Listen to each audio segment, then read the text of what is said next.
So sometimes it makes sense to record 2 lessons, one after the other, which is sometimes the way you see it. So you didn't have a chance to do much from what you learned last lesson because really it was just 2 minutes ago. But we're here at lesson 7, and we're going to learn what I call the other side of lesson 6's coin, which is the productive use of fear. And what I want to show you is that fear has a place in your life. You know, it certainly does. We don't want to go jumping off cliffs, jumping out of windows. We don't want to run in front of cars and stop people and saying, hey, you should listen to what I have to say. So fear has a place, but we need to know what to fear. Because there are instances where fear can be fuel that produces boldness. But here's the problem you have, I had, maybe you have, and that is we fear the wrong things. And that fear shapes our thoughts, our choices, and our actions. And as a result, you are ignoring the real danger in life. Because we fear rejection, because we fear being told no, we actually avoid marketing. We don't want to make those phone calls. No. We don't want to talk to people. We don't want to say, hey, give me the money for this great offer that I'm making to you. But when we do that, when we avoid marketing, we really ignore the things that we really should fear. Do you remember in lesson 3, we created an enemy? Right. And the enemy, one of the enemies was a situational enemy. Like we don't want to be broke.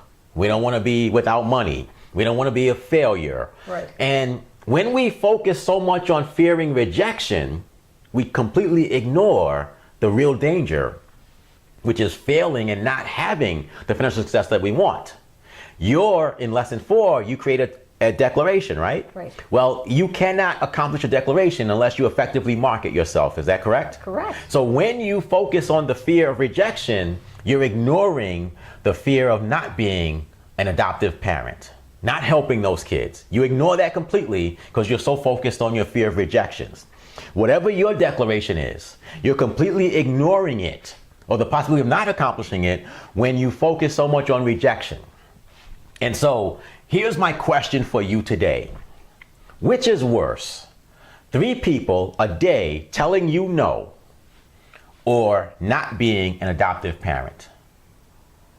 Well, not being an adoptive parent. That's more painful, right? It is more painful. What's more painful for you? 3 people telling you no every day, or you're not accomplishing the real goals you have in life or your declaration? Because ultimately that's the choice. So when you feel fear of rejection or the fear of something else you need to do, I want to help you shift that fear from the rejection to what's going to happen if I don't do this effectively. Because for many of us, you want to do something to improve other people's lives. But for many of you watching me, your success as a marketer is about your life, your financial life, like it is for me. For me, if I don't succeed as a marketer, I'm in big trouble. Because then I'm going to have to depend on you for my sustenance. So here's 4 questions that you can ask yourself to to transfer your fear of rejection to your fear of what it's going to mean if you don't succeed as a marketer. So the first question is, what is the worst thing that can happen if I execute? If I walk up to this person and say hello, what's the worst thing that could happen? They could just say no. They say no. They may even be rude and walk away. But that's the worst thing that can That's the happen. worst that can happen. What will ultimately happen if I never execute? So then you can't get a yes. If you never execute, you could possibly get a yes. And you never make your declaration come true. Sure. And your enemy of the situation you don't want also comes true. Does that make sense? It makes So sense. if you never execute, you're guaranteed to fail in your marketing business, and whatever the consequences that's going to be, that's going to happen. Which one will bring you more pain? Not doing anything. Not doing anything. So what can I do to reduce the pain and the chances of my being rejected? And the answer is get better at it. Get better at it. First of all, the pain is a function of how you feel about it. Sure. So you can reduce the pain instantly by not caring. Just saying, I understand why I'm doing this. I am going for adoptive parent. When those kids I rescue look at me and smile every day, there's nothing anybody can say to you is going to bring pain compared to that. You have goals. Whatever those goals are, the pleasure of that has got to outweigh somebody telling you no matter how rude they are. So again, our questions create emotions that determine our choices and actions. If you want to fear the right things, ask yourself these questions. Be afraid that you're going to fail in marketing as opposed to being rejected by some single person. And then you'll focus on the things that you really want. And when you weigh the big picture, 3 people a day telling you no is nothing compared to the benefits of the few who say yes. And as you do it more often and get better and better and better at it, fewer people say no and more people say yes. And you start to get the results that you want. How does that sound? That's good. I like that. So you now know how not to fear the things you shouldn't fear and how to fear the things you want to fear to propel you into bold actions. Okay. So when you go out and take those bold actions, you're going to get results. In lesson 8, we're going to talk about those results and how you can always see the results as a means of making yourself even better than you already are. Okay. So we'll see you in lesson 8.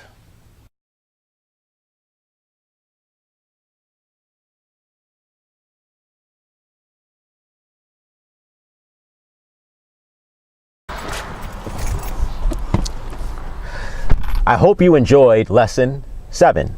We're going to do lesson 8, but I have to run an errand, the honey-do list. And when I get to where I'm going, you can watch lesson 8. And then when lesson 8 is over, I'll be back and we'll bring you back. Let's open the sunroof. Let me pull out. Oh, got to put on my seatbelt, right? New York State law. So a lot of people have asked, why am I doing this series this way? Pre-recorded training sessions, and then I come and talk to you like this. Well, because I didn't want to just talk at you. I really wanted to talk to you, person to person.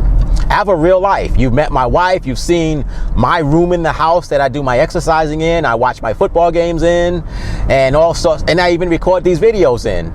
So you've seen that part of my life.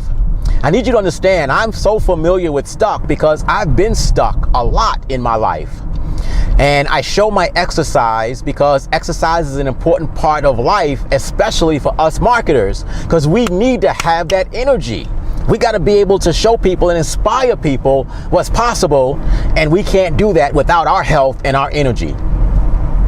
I show you my to-do list because every day you got to meet 3 new people. I don't care what you're marketing, you got to meet 3 new people. You got to present solutions, not just talk about your products. You got to present them with solutions. And most importantly, when you're done, you got to ask for what you want. Be it an appointment, be it their money, be it a referral, you got to ask. So in these presentations, I wanted to be like you were my personal client. You were getting my one-on-one attention. And that's why I've done it this way. So here's the deal. You know, I made you a guarantee. You know that we've been working with Cheryl and helping her to get unstuck. I would like to know how you're doing. I would like you to do me a favor. I'd like you to send me an email to info at Champions University. And you'll see the spelling of it on the screen. But send me an email and tell me what you think about this training program. I don't care if you love it, hate it. I don't care if it's helping or not helping. I would like you to tell me your honest experience. Can you do that for me, please? So I look forward to hearing from you. I'm almost at my destination. When I get there, we'll stop. I'll let you watch lesson 8. And then I'm going to run in and do some things for about the 6 minutes of that video. And then I'll come back and we'll say goodnight for the next to last time. Sound like a plan? All right.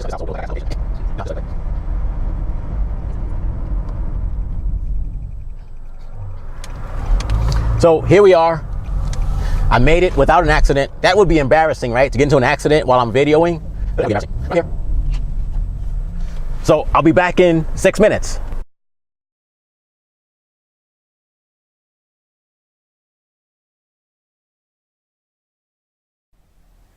So here we are at lesson number 8. Yes. Lesson number 8 is the last lesson of its kind, because from lesson 1 through 8, my focus was to get you to execute, to get you unstuck and executing.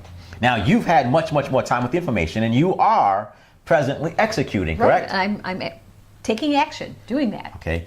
In lesson 9, just as a preview, we're going to go from life while stuck to life while unstuck.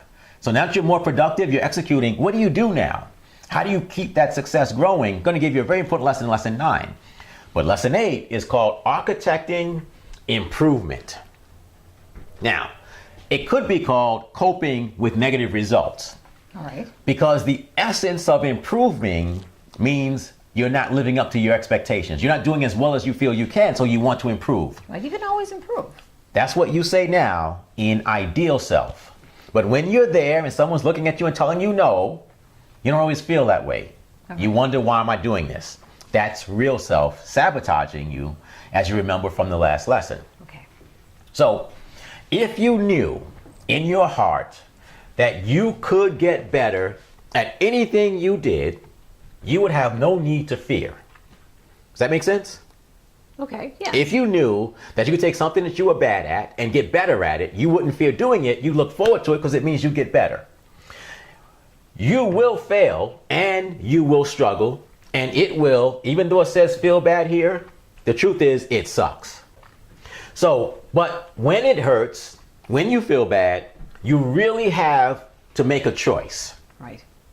And that choice is you can wallow in your misery. Somebody can tell you no, you can go home, have a couple of drinks, do some drugs, whatever else it is that you want to do. That's a little harsh. Which is ridiculous, right? Yeah. But yet we know people do that from simple rejection, or you can learn from it. I'm hoping you'll choose to learn from it. And that's what I want to teach you what to do when you don't get the results that you want. So actually, even if you get a good result, I still suggest you do what I'm about to show you. So at the end of all events, and when you get any results, ask yourself these questions. What did I do well? Just because someone says no doesn't mean you didn't do your part perfectly. That's true. You can do the greatest presentation, the greatest clothes, talk to the perfect person, and they can still say no. They can do that. But if you know you did your part, you can feel good. You almost always do something well. So this is about getting you away from the result and thinking about your performance. Good. That's good. There's a saying that I've heard throughout my life that says, in life, we only have control over what we do, which is the execution, and how we respond to whatever happens. We have no control over the result. And I hope that makes sense. Does that make sense? Yes, it does. We control what we do. We control how we feel about what happens, but we have no control over what actually happens. This question helps you respond well to whatever happens. Right. Hey, I did my part. As long as you can say that, you can feel good. How could I have prepared better? Question 2, how could I have prepared better? Did I need more rest? Did I need to go through my presentation one more time?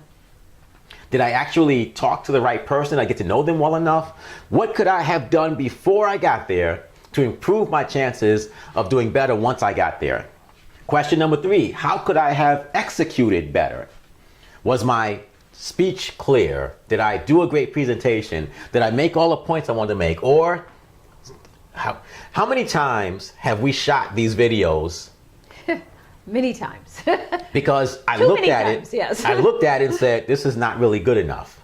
We can do better. So before I released it, we did it again, Right. and again, and again. But it's a part of what can I do to do it better. Question number 4, what can I learn from these 3 questions? What can I learn? So eventually you'll come to know what your weaknesses are. That's right. You can fix those. You come to know what your strengths are, and you can accentuate those. Very You'll good. come to realize that certain types of people tell me yes, certain types of people tell me no.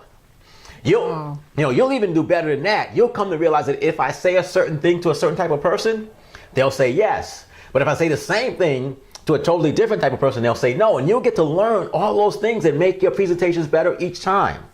It's amazing to me what you can do if you just gather information about how you did, how you prepared, and what you can learn from it. And the final question is, how can I do better next time? That has to be how we conclude this thing. Okay, here's what I've done. Here's what I've learned. So what am I going to do better next time? And with this formula, you can actually get a little bit better each time until you become great at what you're doing. That's the goal. There's no need to fear because you can get better. So for the last time, I'm going to say this. Remember, the questions you ask point your mind in a certain direction, either towards fear or towards boldness. We always want to be pointing ourselves towards boldness with our questions. Right. Those questions lead to emotions. Right. Those emotions either give us an excuse to quit or shrink, or they give us the power and the conviction to go forward. Okay. And based on what we choose, we make choices. Fear leads to choosing weakly, not doing anything. Boldness makes us choose to go forward and do the right thing, and our actions become more bolder, more congruent, more powerful. It is amazing what you can do when you control a conversation in your head. I agree. Do you feel it? I mean, do you feel Oh, energized and empowered by what you just learned? How about you? Definitely.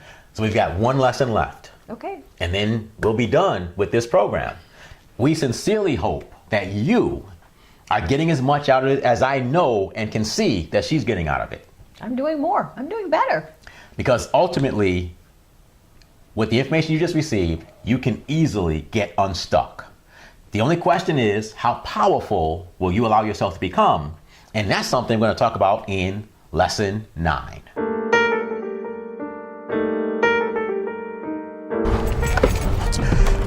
All right, so what'd you think of Lesson 8, right? Lesson 8, what'd you think? Can you believe it? Calcium for the old man. Had to get calcium. Gummies, calcium pills are huge, but these you can chew. So had to come and get them. So this just leaves us with one day together. Got to get out. Hang on a second. So lesson 9, we're going to actually talk more about the long-term view that you need to have as a marketer as it relates to the time and the money you make as a marketer. So that'll be a fairly short lesson. So make sure you come back for lesson 5. And the main thing that I want you to understand is you got to ask the questions you just learned in lessons 7, 8, and not to mention lesson 6. So if you ask those questions, here's the plan. You'll make more money.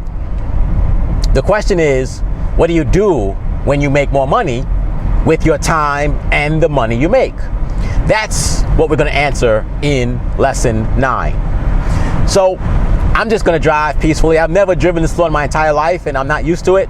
So I'm going to stop. I'm going to say goodnight. I will see you tomorrow. for lesson 9. And the final video may be our last day together.